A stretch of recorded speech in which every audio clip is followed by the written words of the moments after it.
तो GRS post को नहीं एक वीक अपडेट आसी जहाँकि देखुं रिजल्ट संपर्कित अपडेट रोचे एठे मु मेंशन करने चाहूँगी देखूँ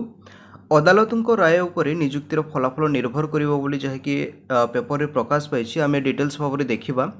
पाखापाखि सबू जिलापाई बर्तमान सुधा जीआरएस वैकेंसी आसी जाइए समस्ते एप्लाय करेंगे रिजल्ट को अपेक्षा करेंगे तेरे से रिजल्टा केबे आसीबो से नहीं न्यू अपडेट देइछि आसंतु आम स्टेप बाय स्टेप देखा तेणु भिडटा को प्रथम शेष जाए देखूँ डिटेल्स भाव में बुझीपारे किंतु ता पूर्व भिडटी को लाइक करेंगे और जो मैंने चैनल नुआ अच्छा आग को यहपरी जॉब रो अपडेट पाइबा चाहूँगी तेरे चैनल को मध्य सब्सक्राइब करेंगे ता सहित मुझे कही रखुच्छी जो मैंने जीआरएस रो रिजल्ट अपडेट पाइबा चाहूँगी जितेबले भी जो डिस्ट्रिक्ट जीआरएस रो रिजल्ट आसे आम प्रथमे टेलीग्राम ग्रुप ता सहित व्हाट्सएप चैनल माध्यम पीडीएफ टा अपलोड करदेबू तेणु वीडियो डिस्क्रिप्शन बॉक्स रे लिंक अच्छी बोथ टेलीग्राम ता सहित व्हाट्सएप चैनल मध्य जॉइन होकर रुहतु जितेबले भी जीआरएस रो रिजल्ट आसीबो सर्वप्रथमे अपडेटा पाई परिबे। आसंतु जो अपडेटा रही यार डिटेल्स भाव में देखा देखो तो अपडेटा रही जगह देखिपे गाँ साथी को ग्राम रोजगार सेवक पद को मिलूनी पदोन्नति ये आपंकर रिजल्टा लेट हो पारे देखो डिटेल्स भाव में मेंशन कर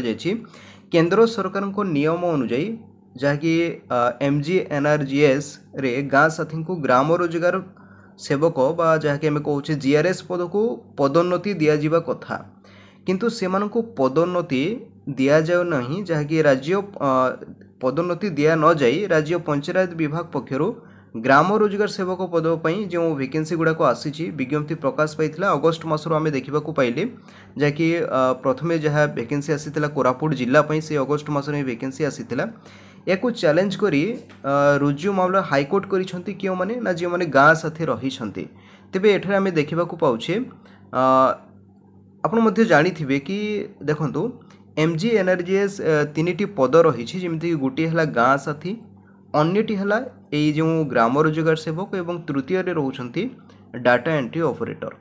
तेज देखूँ ओडिशा रे 70,000 गाँ साथी रही से ही हाईकोर्ट कर देखूँ अदालतों राय उपर निजुक्तिर फलाफल निर्भर कर मेंशन करा जायछि ता सहित देखूँ से निरवच्छिन्न भाव में कार्य कर आसुथिले क्यों माने ना गाँ साथी 16 वर्ष धरी सेपरि देखो ग्राम रोजगार सेवकों को डाटा एंट्री ऑपरेटर पद को पदोन्नति दिज्वा पर गाँ साथी माने एबे जीआरएस पद को पदोन्नति पाई राज्य सरकार को आवेदन करथिले किंतु सेमानंकु उक्त पद को पदोन्नति दिज्वा परिवर्ते राज्य पंचायत राज विभाग गत अगस्ट पहिलारे जीआरएस पदरे नूतन नियुक्ति पाई विज्ञप्ति जारी करिथिला जाकि समस्ते जानिथिले एवं वैकेंसी आसीथिले समस्ते एप्लाय मध्ये करिसंती देखंतु या चैलेंज करी क्यों माने ना से गाँ साथी माने या चैलेंज करी आवेदनकारी माने हाईकोर्ट को द्वारस्थ होइछंती आवेदनकारी पक्षर जुक्ति दर्शा जाइछि जे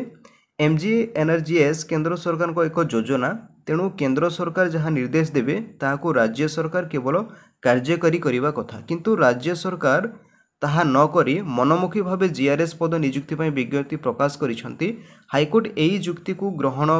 करी उभय केंद्र और राज्य सरकार को नोटिस जारी करिसंती तेबे रिजल्ट कहा उपरे निर्भर करिवो ना अदालतों राय उपर नियुक्तिर फलाफल निर्भर करिवो तेबे मु एठरे कहि रखुची एई कारण पई ही आपनकर रिजल्ट होय तो लेट हेई पारे